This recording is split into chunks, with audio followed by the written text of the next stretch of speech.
श्री मंदिर में श्री विग्रहों का पैता लागी अनुष्ठान किया जाता है। आने वाले चंदन यात्रा को ध्यान में रखते हुए ये विशेष नीति संपन्न की जाती है।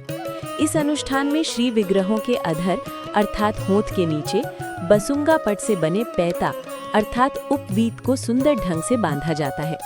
इसका उद्देश्य ये होता है कि आगे चलकर श्रीजीवों पर प्रतिदिन लगाया जाने वाला चंदन इसी बसुंगा पट के पैता में समाहित रहे।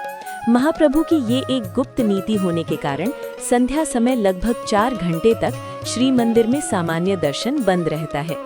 द्वितीय भोग मंडप भोग के बाद इस गुप्त अनुष्ठान को संपन्न किया जाता है। इस नीति को समूह रूप में दैतापति सेवायतों द्वारा किया जाता है। नीति के अनुसार मंदिर प्रशासन द्वारा उपलब्ध कराए गए बसुंगा पट को लेकर पाटरा सेवक श्री लक्ष्मी मंदिर के जगमोहन में बैठकर पैता तैयार करते हैं और फिर उसे देउलकरण को सौंपते हैं। इसके बाद वही बसुंगा पट से बने पैता को श्री विग्रहों को अर्पित किया जाता है।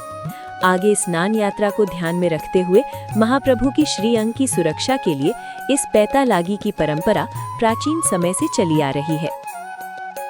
श्री मंदिर में श्री विग्रहों का पैता लागी अनुष्ठान किया जाता है। आने वाले चंदन यात्रा को ध्यान में रखते हुए ये विशेष नीति संपन्न की जाती है। इस अनुष्ठान में श्री विग्रहों के अधर अर्थात होंठ के नीचे बसुंगा पट से बने पैता अर्थात उपवीत को सुंदर ढंग से बांधा जाता है। इसका उद्देश्य ये होता है कि आगे चलकर श्रीजीवों पर प्रतिदिन लगाया जाने वाला चंदन इसी बसुंगा पट के पैता में समाहित रहे। महाप्रभु की ये एक गुप्त नीति होने के कारण संध्या समय लगभग 4 घंटे तक श्री मंदिर में सामान्य दर्शन बंद रहता है। द्वितीय भोग मंडप भोग के बाद इस गुप्त अनुष्ठान को संपन्न किया जाता है। इस नीति को समूह रूप में दैतापति सेवायतों द्वारा किया जाता है।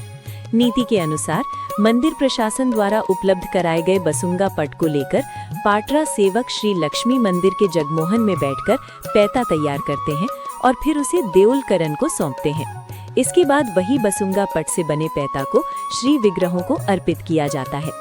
आगे स्नान यात्रा को ध्यान में रखते हुए महाप्रभु की श्री अंग की सुरक्षा के लिए इस पैता लागी की परंपरा प्राचीन समय से चली आ रही है।